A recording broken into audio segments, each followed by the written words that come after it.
Ungasithebuli ndoda. Shona nsizwa. Mashiyane. Oh mashiyane. Mashiyane mangwane ba mangwane. Angibafuna mashiyane. Le Beckville babaleka laba. Bayosifisa le Butchba Bridge lapha. Suka John. Kwena. Hawu. John. Ke ratlo ngwana ba rolo. Nango omunye umrolo ngakini. Ngithatha ama phone number nifonelane. John Nsizwa. Ufowethu loya. Mina nguzindela indlovu zidle ekhaya ngoba ziswela beluzi kodwa sikuthola ugemazana. Mina ke ngugudleli. Mina ke ngizalwa indlovu. Hayi yeke lapho. Yeke lapho. Yeke umoshe ngokuthi ugudla indlu. Uyabazi ogudla indlu. Masingawulanda lo mlando uyawazi. Yeke.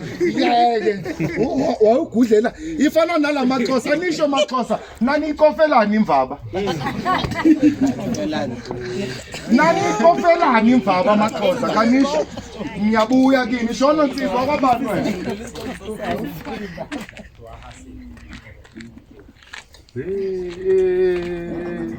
Ubusisi wakho. Bum. Ubusisi wakho uthini? Umbulise. Umtshela ukuthi since ngimfonela kangiphenduli. Shona Nsizwa. Phambo. Iza nabo phambo obani nabo. Ozazi kahle. Research. Right. Shona Nsizwa. Ngwaspace mahlazo ubonga nomashiyane. Ubonga nomashiyane. Into esingene ekundleni ishini. Yazwa ke. Omashiyane labo. Shona Nsizwa. Thelezi. Limpopo ke le.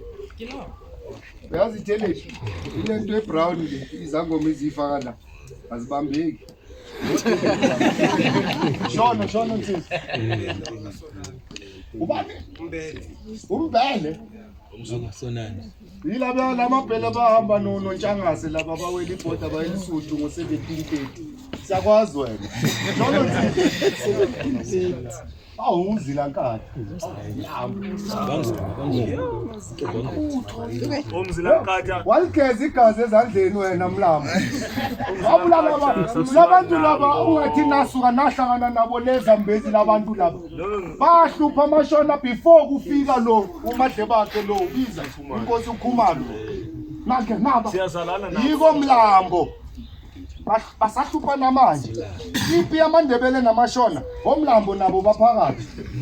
Kuphi Shona Nsizwa? Ubusuthu ke lo zazazi. Into semanzini ke niyazi iphuputha amanzi. Haya. Noma ungamshaya kezwa nix. Skin as tough as a hippopotamus. Ever heard that saying? Na ngiyakuku Shona Nsizwa. Timtang wa mahlo ngayikhuparele wakhuparele ya tha.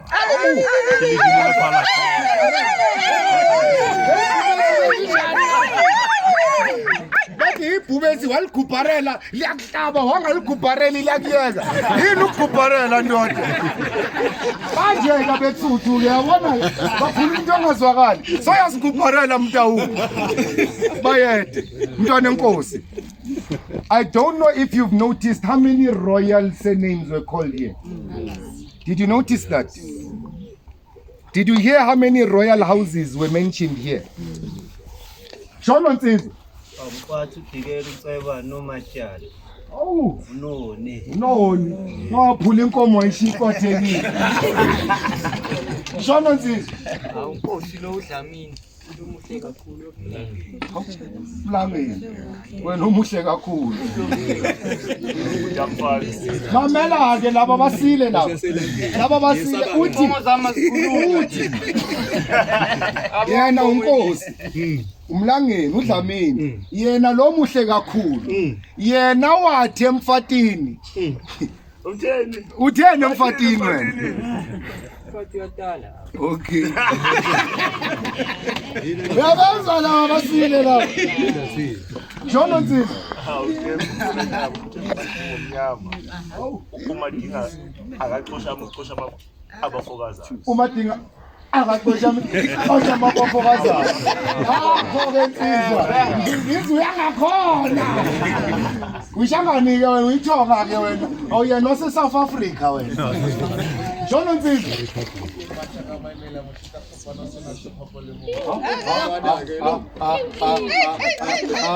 mina sithi shade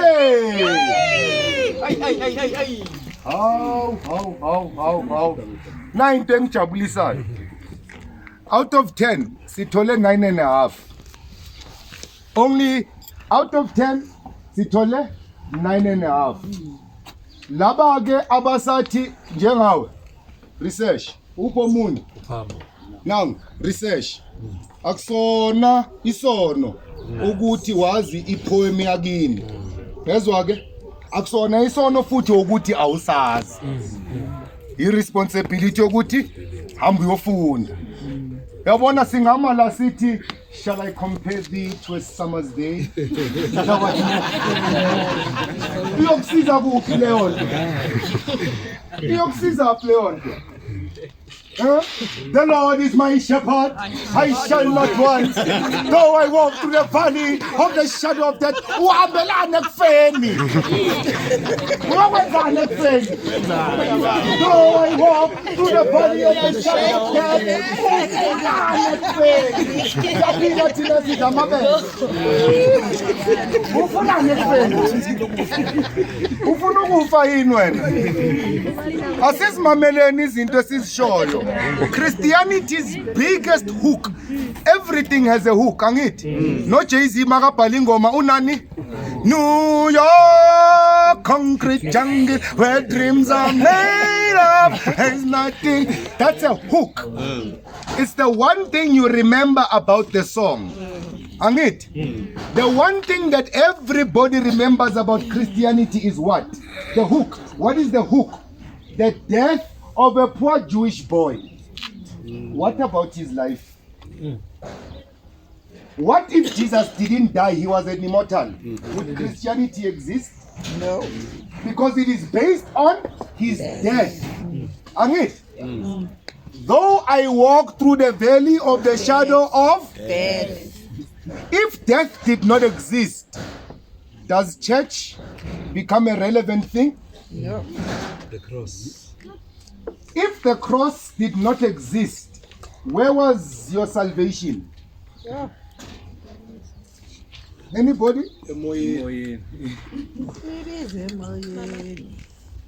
Asihambi ke thina in the valley of the shadow of death. We live in the light of life. We walk in the light, walk in the light, walk in the light of Mfunukuzwa. Did he walk in the light of man? He walk in the light of man. And everybody is hooked on this Jewish lie.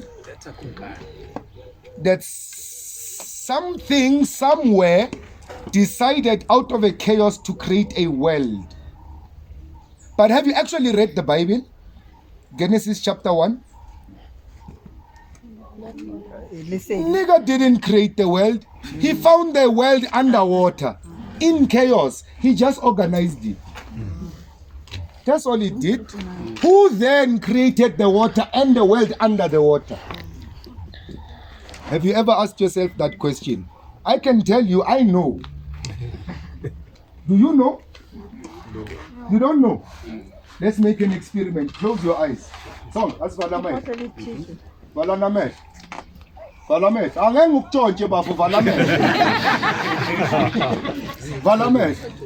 No valile amehlo. No valile. What do you see? That's what created everything there. It's in you. Don't look for it anywhere else. Does it make sense? Yes.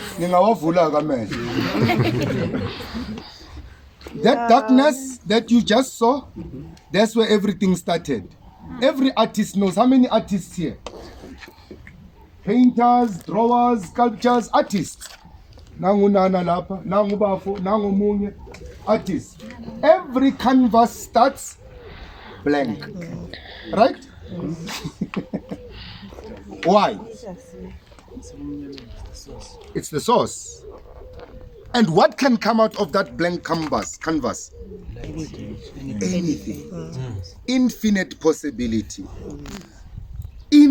Why then do we limit ourselves? Do you know why? We were taught to focus on the blackboard at school.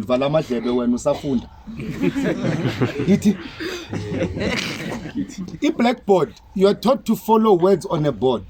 Your mind is taught to think in a linear pattern. You can never then indulge in your creativity. You are trapped inside a box. That's why you sit in front of another one, behind another one, like how you sit in a factory. You are being prepared to be factory workers. I don't have a matric certificate. And please, if you are in school, get a matric certificate.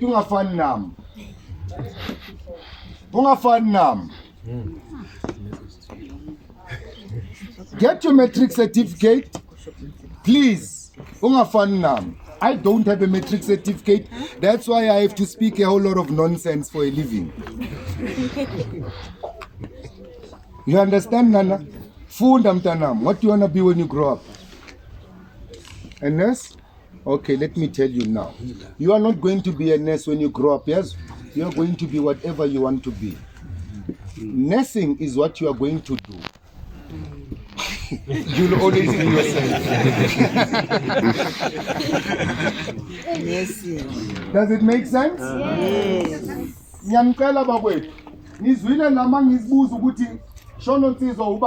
You didn't tell me I'm an engineer, I'm an in. Stop introducing your people to each other like, no, this is my brother, the doctor. This is my cousin, the lawyer. Man, can't I send about them Sabenin? Says I'm a professional. Your lawyer is what you do. If I can bend down the court, your seven's up. All right. So let's stop introducing each other and let's stop viewing each other from that perspective. That's right. Let's view each other from this perspective. Itaban. Itaban. Itaban. Itaban. Itaban. Itaban. Itaban. Itaban. Itaban. Itaban. Itaban. Itaban. Itaban. Izinja lezi. Asifani. Let's be proud of that. We've always been called kafir, we've always been called degenerates, heathen, and izinja lezi. Abelumbi. Let's call them for what they are. This is not racism that I'm teaching. This is not race consciousness that I'm teaching. I'm not even interested in politics. In cause some.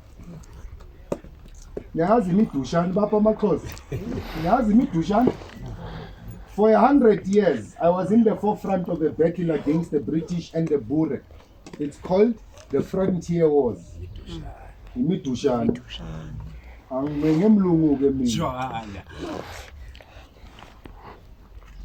la inkundla yakwantu le angeke manje sivule le nkundla ngomthando ofuna ukuvula ngomthandazo usebhadini ke ngoba cha la ikhaya sithandaza naku ke yazi ukuthandaza ukwenzani awuthi ngikubonile ingathi isintu lesi sakhohlweka asaziwe yini le intambo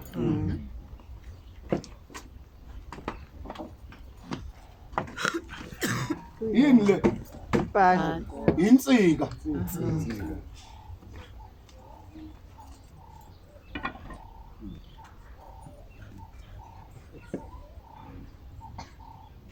awona ngenzani ngiyamthandazela uyathandela ke nakho ke yasizwa ke isintu bese mangiqeda ukumthandela la ngiyamsonda yo mayizwa ubungozi bokuthandaza hayi uthenga menzani alright hayi wo khahla kodwa esukuma futhi ayisukume kade ngilisola leli gama lokuthanda ukuthi alilunganga.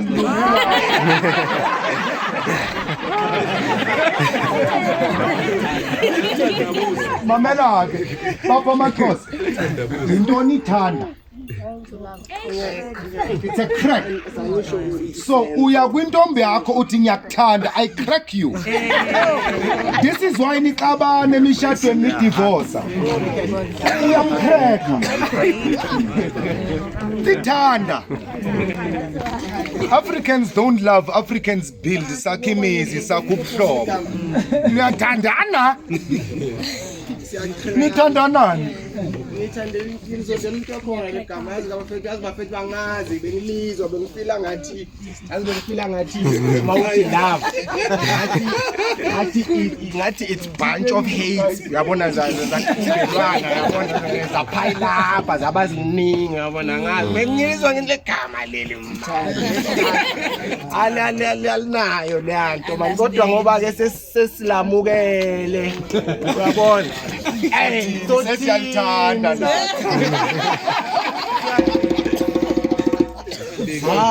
bafethu mhlambe yazi kumnandi ukuhlanya yazi mhlambe lento yokuhlanya ayikho wrong vele kulephula lelo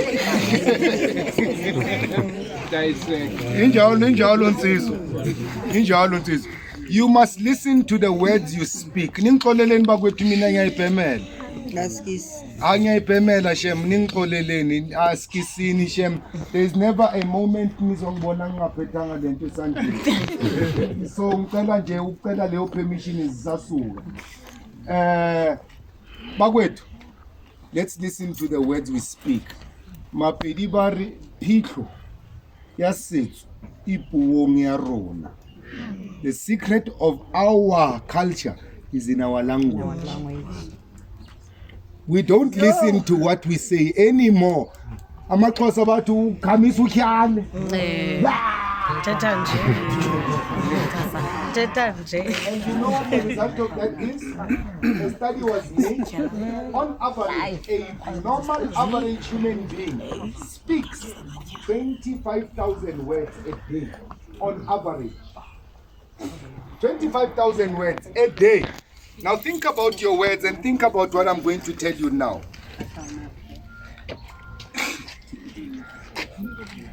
20,000 of those words are words that you are going to forget 5 minutes after you spoke them. You are only left with 5,000 from 25,000. 20,000 words are words that you who spoke them are going to forget 5 minutes after you said them. You're only left with 5,000. Let's see what you are left with now. From 5,000, 50% of that is what you heard from other people. You have no proof of it. You are left with 2.5. Half of that is what you think, but you are not sure of. What you are left with? 125. That's the only truth you are going to speak in the day.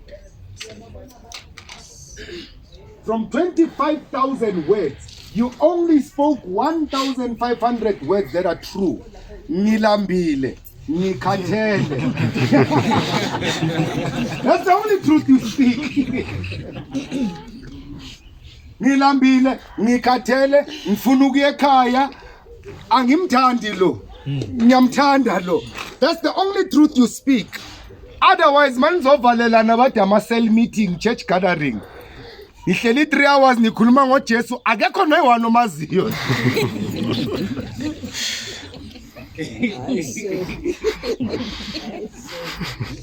Nina mahanga. No one has ever seen him.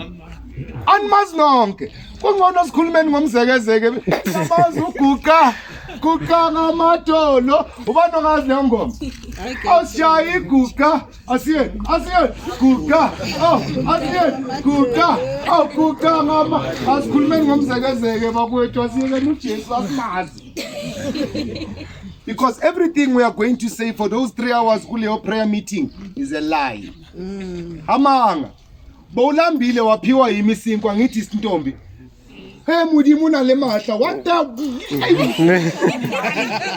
ngokhuluma isifrench uphiwe uNkulunkulu isinko uphiwe yimi anyeke namanga ungenaphi une bakery le 25,000 words. Think about it now. Only 1,500 are going to be true. The rest ukhuluma manga. Hey yazi uNkulunkulu ungisizile umazelazi. Ukusizephi ngoba wosukumile wayenza lento. But this is what makes us cripples. Sibazi izidalwa.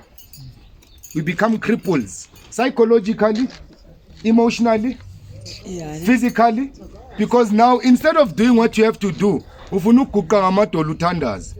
Oh Mudimu wakhotso rufu yanela thiba ntate Mudimu thiba rufu hamba ye hardware man into peke ngicela imali kuNkulunkulu yini uyaprinta lephezulu siyeke nokudlala ngobaba ubaba mphela lo wena bayasho badu baba ngithi mina ngazumama Bhele! Langa lokulunga. Ya intombi engizalayo ke le uBhele ulanga lokulunga ukhubona umafungwe udlambula uNombikazi izimzimi elehla ngesilulu lingahlele sisi lihlele kubusa into ebasa ngamakhanda amadoda nina nibasa ngamaphepha umama amngeloyo. That's the only God I know. Siyahamba ke manje siyakubani kuGod uNandi uMamhlongo bapho mama ziphi intombi amatshitshi akuhambe ngelanga mama hamba phambili nobaba wakho wena ngoba uhamba wedwa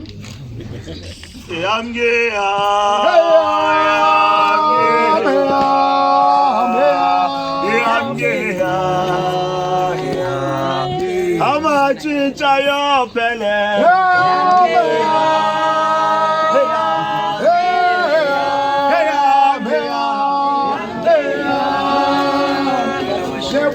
amaphunga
Simkhulu shosha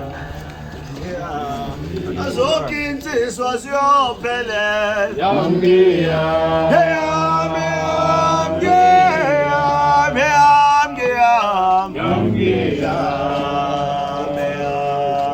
amatshitshi ayophelela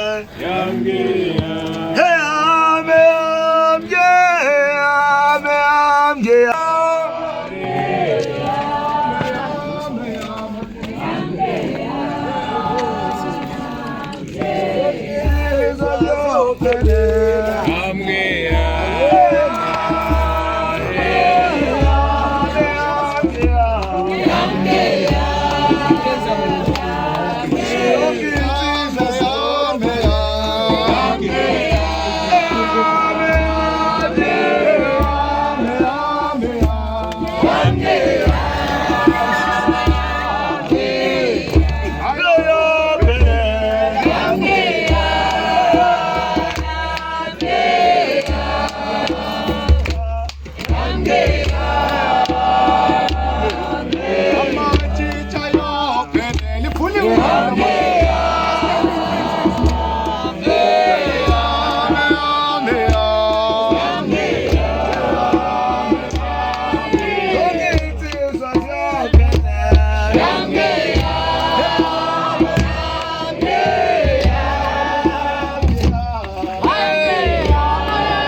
insizwa sophele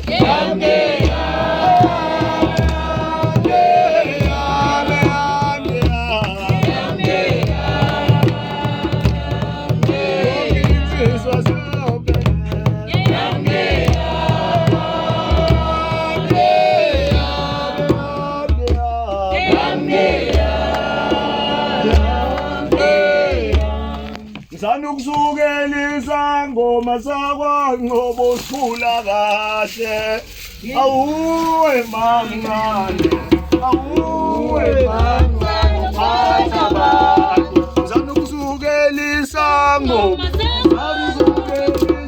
ngoma sakwanqobo sithula kahle awuwe mangane phatha abantu sanukusukelisa ngoma sakwanqobo sithula kahle awuwe mangane phatha abantu sanukusukelisa ngoma sakwanqobo sithula kahle awuwe mangane phatha abantu sanukusukelisa ngoma sakwanqobo sithula kahle awuwe mangane phatha abantu sanukusukelisa ngoma sakwanqobo sithula kahle awuwe mangane phatha abantu sanukusukelisa ngoma sakwanqobo sithula kahle awuwe mangane phatha abantu sanukusukelisa ngoma sakwanqobo sithula awuwe mangane phatha abantu sanukusukelisa ngoma sakwanqobo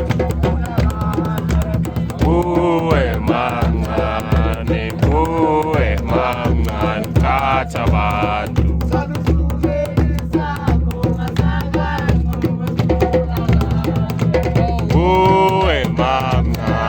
awuwe mangane phatha abantu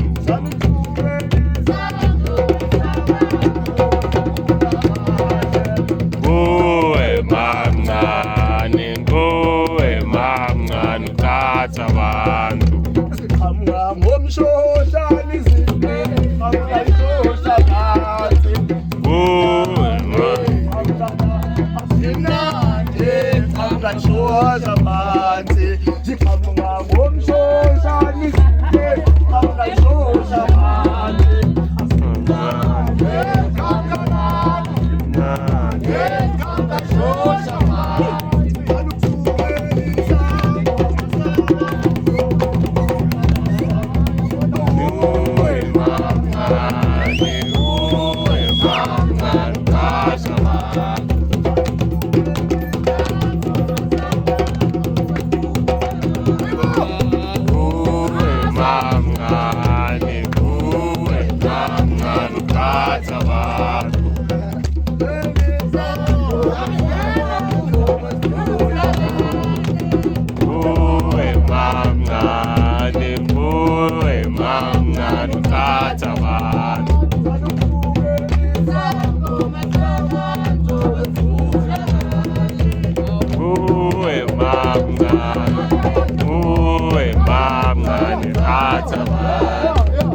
oyeke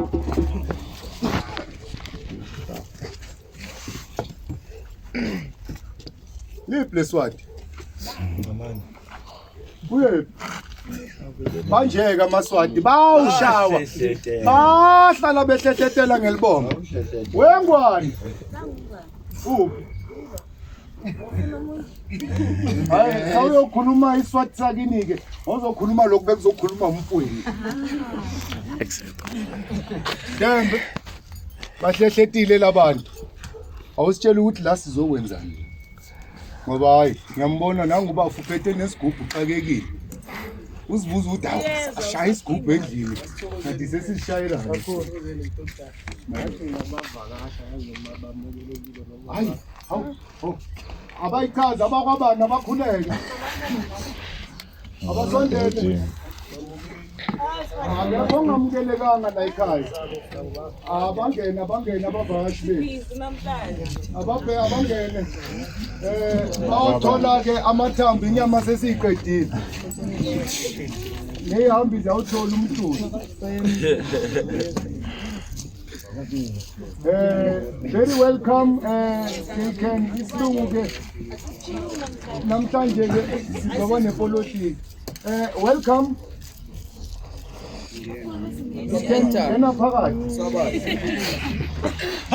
Kuzithutha sangithunukela. Kuzithutha sangithunukela. Kuzithutha sangithunukela. Kuzithutha sangithunukela. Kuzithutha sangithunukela. Kuzithutha sangithunukela. Kuzithutha sangithunukela. Kuzithutha sangithunukela. Ngenani phakathi.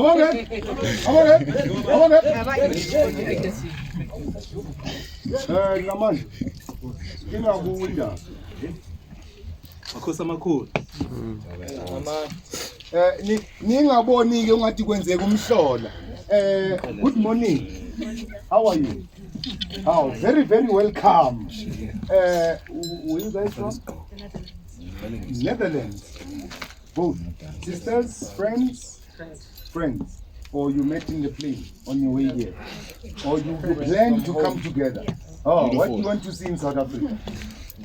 You want to see the size of my foot? Welcome to our beautiful country. Welcome. Akwenzekanga mhlola. Iswati leli lizokhuluma la kagogo. Ogogo bamaswati. Ngicela mangwana avala amadlebe ngoba abayithandi lento ikhulunywe. Amaswati abahlehlele emuva, abahlehlele enyovane. Ogogo bamaswati bonke abelungu. Niyabazi? Ngoba namagama. Amaportuguese, ama-French, ama-Scottish. Ogogo bakwangwane. Manje ke kokhuluma ingwane ke namhlanje ufika abantu bakubogogo emzini kagogo. Ubani?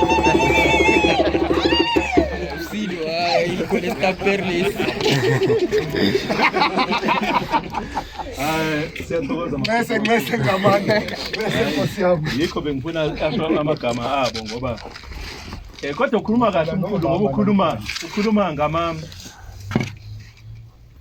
ngonkosi onkosi kuthiwa bavala amadlebe ngizwile onkosi mhlawumbe babili noma bathathu kodwa ke asingangeni kuyona nkosi yabo ukuze sizwane uyabo njengabantu singabantu behlala sayilamula ngithi mkhulu noma ngibekwa kwami nawe uzobekwa kwakho asingenzi njalo makhosi amakhulu yeah one story makhosi sihlangene lapha nje basihlangene lapha ekhaya lendaba ngicela nje ukuqala la Umlilo zinsizwa uyakhwezela kuthi angikhwenzele mina ozajaha sokhombekile ke jaha uweke ozogada umlilo uhlala uwenzani ukhweze yazi ukukhwezela ukwenzani build so wena you are the heart of this gathering without you this gathering is cold ezwa ke uyakhwezela wena you are building us you are building the conversation but la kunomlilo khona indaba ngeke ingaphumi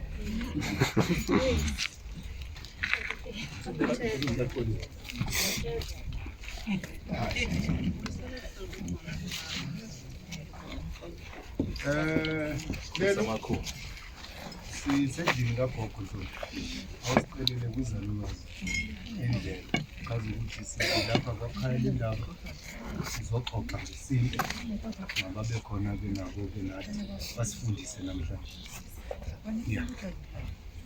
uqala ngokukhuleka endlini kagogo asozilayita ngapha khuleka phatha nje wena uthethe into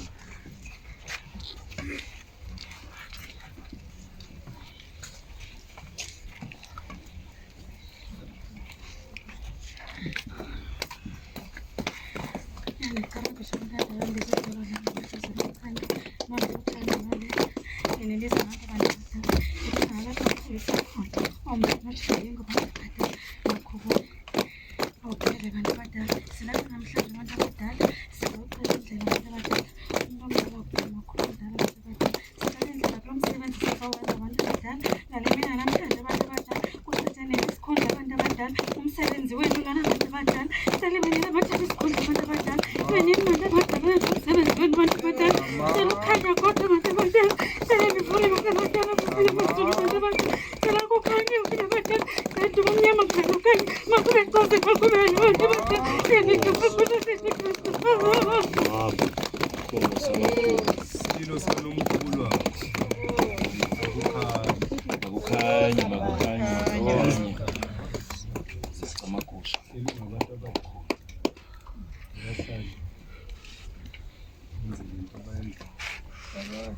Thokoza gogo, thokoza. Amakudolo, vumba lembongo. Siyabulela mntomdala. Siyabulela. Siyabulela. Makukhanya endlini kagogo. Yo.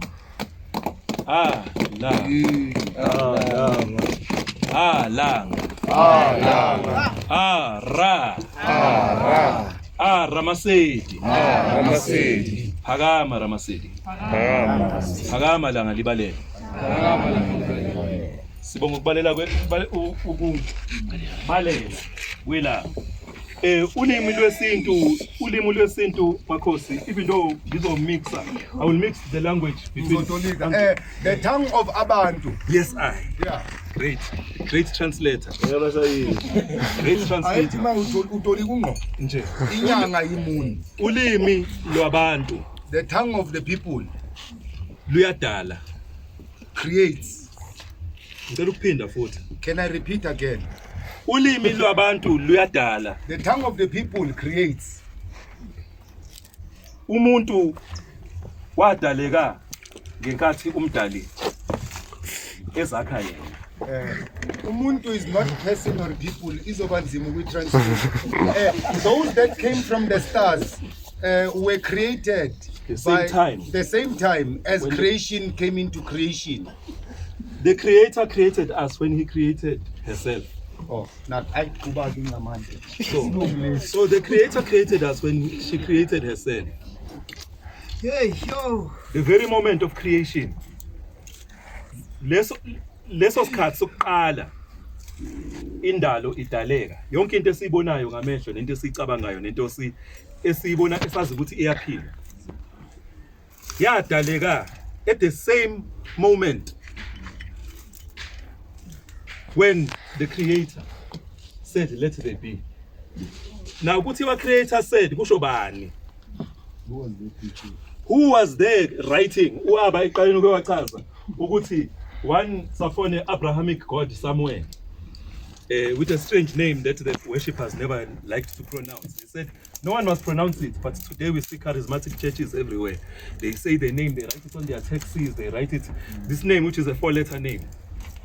This 4-letter name, they say it is the name that created everything. YHWH. Have you heard of that name? Which is YHWH. Siyalaza nje lo gama. Sonke iningi lethu libaptize. Iningi hayi sonke. Iningi. Khona la ngiyakhona gogo. Ngiyazwenza kahle futhi uthi yabo Usindile wena. usindile. Awusindiswanga. Usindile awusindiswanga. Usindiswanga usindile. Lapha engiyakhona makhosi is an introduction. Ngifuna sicela ukuthi uaba angisize nabakhaliphi bangisize ukuze sithule lenkulumo ezobe ikhuluma ngosiko lwesintu. Bese umkhanya kude ekhulume ngomlando. Naye afunda ajobelele futhi nangosiko. Sizokhuluma ngosiko lwesintu. Sisendlini kagogo umama uNandi.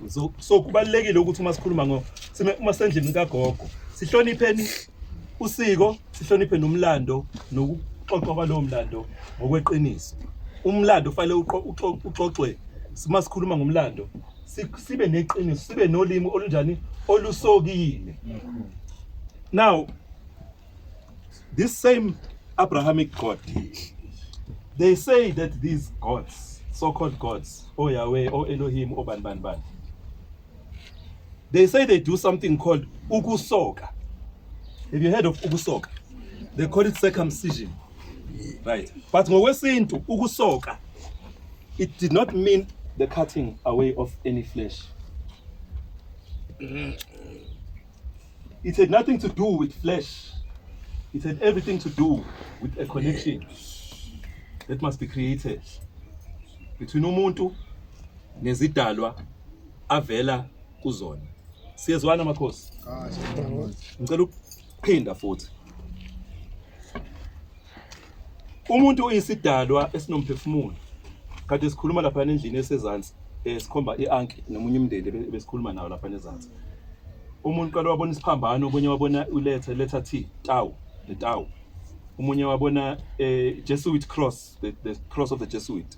But at first baba MUTWA bengibatshengisa isithombe sesanusi umkhulu uMUTWA asedwebe endaweni ethiwa seHenops River ngale mawuya ngako Magaliesburg Centurion. So on the wall he's got the ankh, he's got the Jesuit cross, he's got the Christian cross, and he's got the T of the Tau. The T, the letter, just the letter T in gold. Remember we were talking about that. And then I asked the family ukuthi ngolimi lwakini ngithe ulimi liyadala ngolimi lwasekhaya ukunuka thina abantu ngwangoni thina bakwaZulu naseSwatini sithi ukunuka is to inhale. Nuka nithini ungha so ngiyababuza ukuthi lo T uchaza ukuthini, sachaza ukuthi uchaza ukuthini, Tau or something like that. The Jesuit cross, what does it mean? I said impambane lapha ekuphambaniswa khona imqondo. I-cross lena ichaza ukuthini, it's a symbol of death, a crucifixion of some sort. But what about this ankh? Ngolimi lwakini, what would you call this symbol, which is the ankh? What would you call it? I said, oh, it's a symbol of life. Ukuphefumula. Symbol yani yokuphefumula. Yini ukuphefumula? And uyini umphefumulo? What is to breathe? What you say? How do you inhale? In your language. Now remember, inhaling is nothing to do with linguistics. Breathing has nothing to do with linguistics or your smartness. I breathe better than others. I know these days they sell courses how to breathe. They sell courses. People pay thousands of rand. Breathing technique. The fire breath, the other breath, you breathe like this so that you can have optimum life, or optimum health, or optimum this and that. Right. So, ngiyajabula ukuthi basebanyamala. Ngiyajabula ukuthi basebanyamala sizokhuluma kahle. Ngikhululeke ngoba kuneyimfihlo zakithi zakwantu esithanda ukuthi sikhulume singumndeni. Kuneyimfihlo zakithi esithanda azona neyimfihlo empeleni.